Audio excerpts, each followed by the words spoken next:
All right, so players only press conference yesterday because John Harbaugh just spoke the day before.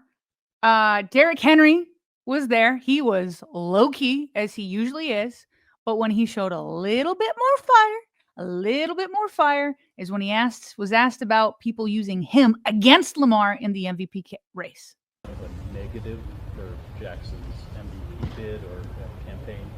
I mean, you can put anybody about Lamar and they're going to have a hell of a year. That's just the type of player he is.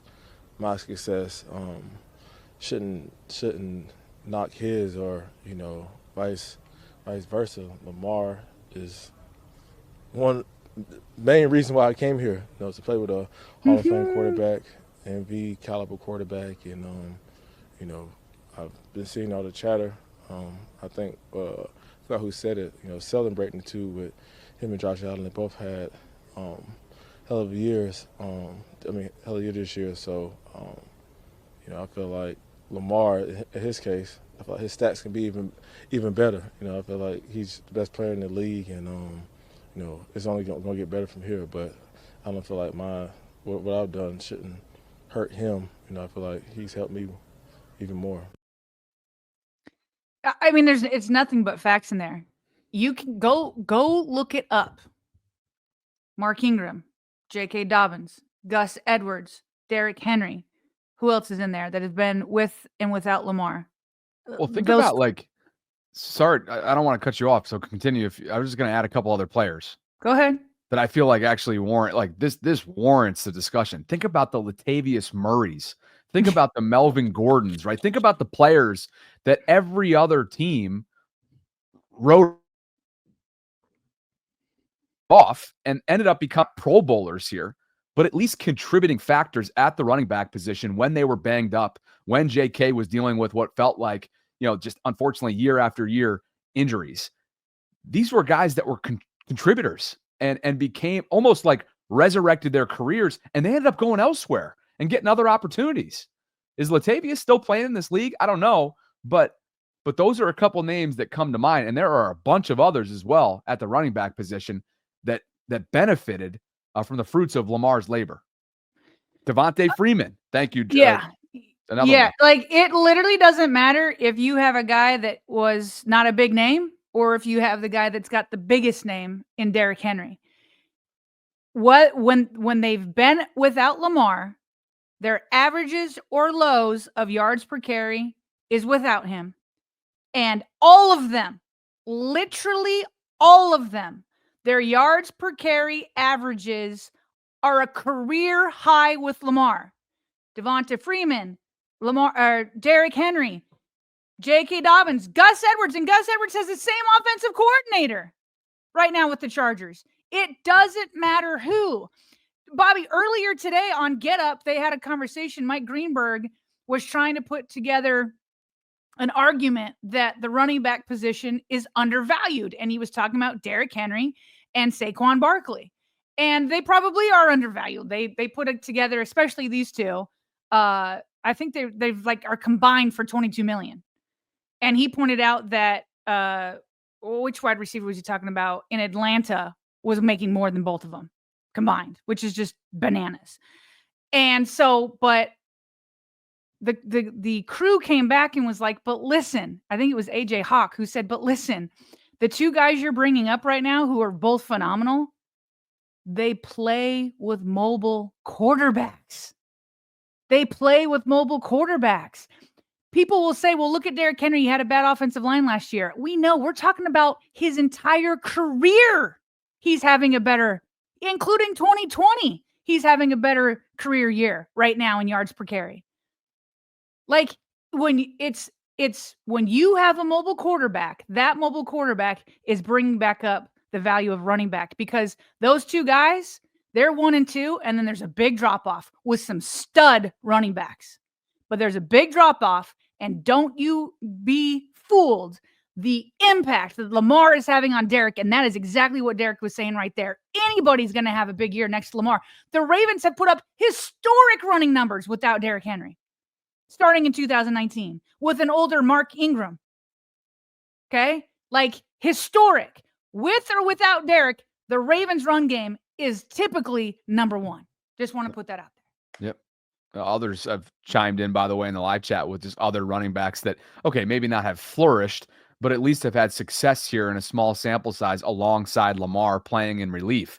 Kenyon Drake comes to mind. I may not, Melvin Gordon probably shouldn't be in that conversation, but Latavius Murray and Kenyon and Devontae Freeman, those are 3 running backs that come to mind where you're just like, pretty much the entire NFL had written these guys off. They were either on practice squads or just totally available as free agents when the Ravens had injuries that they dealt with and then brought them in because it was their only choice. Mm-hmm. And so that's just one of the many things that's a ringing endorsement, as you heard there from Derrick, that makes Lamar. So Lamar returns the favor. Actually, though, he spoke first. So they were talking about this being a cold weather game. And Lamar Jackson thinks that, in these cold weather games, they've got a not so secret weapon. It not be cold, but but you said we got Derrick Henry, so that's a bonus. It's great, man. It's great, man. I don't believe nobody like hitting in the cold. Like no one's like, not even the defenders like hitting in the cold. I believe, especially with like a 250-pound all muscle running back running downhill at you. I wouldn't want to do it, but it's great for us. He's like, yeah, nobody wants to hit, including defenders. And when you got, I like the way he described him, a 250-pound all muscle running back running downhill at you, you don't want to take that hit. And Bobby, that is going to have to be, especially with Zay Flowers out. Derrick Henry will be obviously a massive key to this win against the Steelers. You have to just keep pounding away with him, even when you don't have that early success.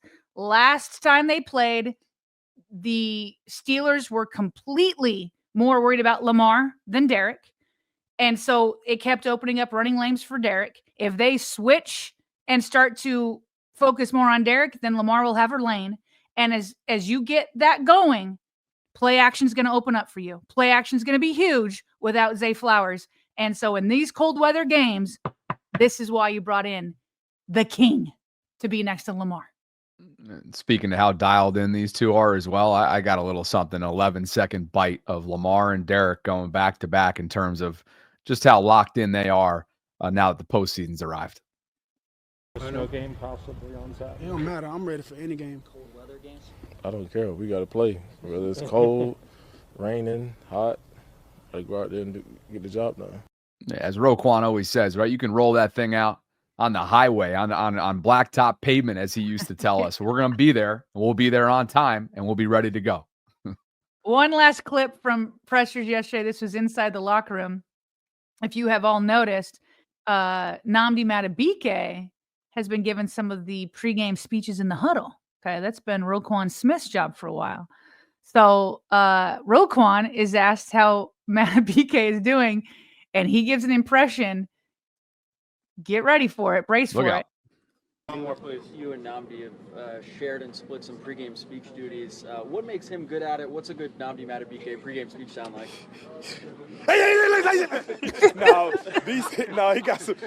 He got some good stuff. He's fiery, man. That guy, like his eyes, you look like, man, I do not want to run up on that guy. Look like he'll send me to ICU or something. But like, no, man, he definitely get the guys going, and he knows exactly what to say, when to say it. So. And he have the guys ready to go. He's been doing it a long time with the D-line, and now when he gets it with the group, it's pretty special. I got a lot of respect for Beak. All right, we got to hear that. Hold on. Bring that back up. Bring that back up. Here we go. Oh, man. Hold on. Makes him good at Hold on. Here we go. He kind of nailed it. speech sound like? No. How did he nail that? So, like, it almost sounds like Nnamdi. I haven't listened to one of his pregame. I always hear Nnamdi at the pressers, which he's super low key, right? He's got a little bit of a higher kind of tone to his voice. So I haven't heard those pregame speeches. Maybe I got to watch Wired. I feel like little funny. clips leak out here and there, but just when he actually is in game mode, that was insane how similar that sounded. So, Gotcha. Anyway. So those are the pressers. And then we got let's see, we've got to put the injury report in here.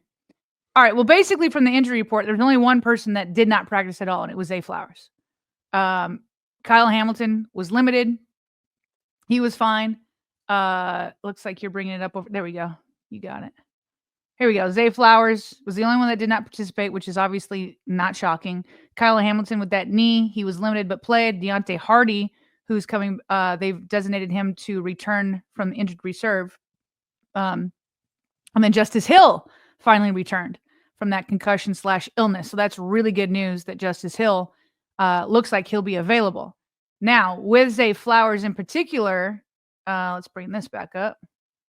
He was spotted by reporters, including, as reported here, by Kyle Phoenix, or Kyle Barber. He has Kyle Phoenix in his Twitter, though.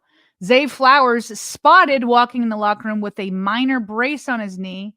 I can also confirm that he did cut off the locks. Now, Bobby, we've heard a lot of like people being in boots, this and that, and so now I'm not overreacting to it, but not surprising to hear that he's in there with a brace. No, not at all. And then here's the latest just as of this morning from NFL insider, friend of the show, Ian Rappaport, on where his current status is. Pro Bowl receiver Zay Flowers for the Baltimore Ravens, from my understanding, is a long shot to be able to play this weekend. He was not a participant at practice yesterday. He is pretty sore dealing with that sprain, had several opinions on it. Look, everyone has a chance because it's the playoffs, but to me, this appears to be a long shot. Does have a chance to come back the next week if the Baltimore Ravens take care of business, but this week seems like a no. Okay, so there you have it. A long shot is what Rap Sheet is referring to this as. This comes a day after Kyle Van Noy expressed a ton of optimism, which may have just been trying to kind of speak it into existence on his podcast, kind of speaking to his resilience and his toughness and his South Florida roots and how much he loves the game and how much he's played in the past when not practicing throughout the days leading up to game time. So we will see. But as of today, Wednesday, Ian Rappaport's referring to it as a long shot and that he's looked at least gotten several opinions so far as of today. And that's in line with what we've heard from Adam Schefter and others. It's really Zay's teammates like Kyle Van Noy who's like, no, I'm expecting him to play. Now I thought this part of Hard Knocks was, interesting to listen to. I brought in the audio of when he was injured. At the very end is the key part where the trainer talks to John Harbaugh and what he kind of diagnoses it as right after it happened. The Ravens are ready to pull away and turn to their first-time Pro Bowl receiver, Zay Flowers. Lamar throws back complete to Zay Flowers outside the numbers of the 20. Jukes his way to the 15.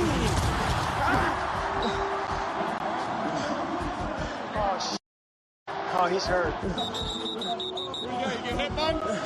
Sit down. Zay Flowers is clutching his right knee.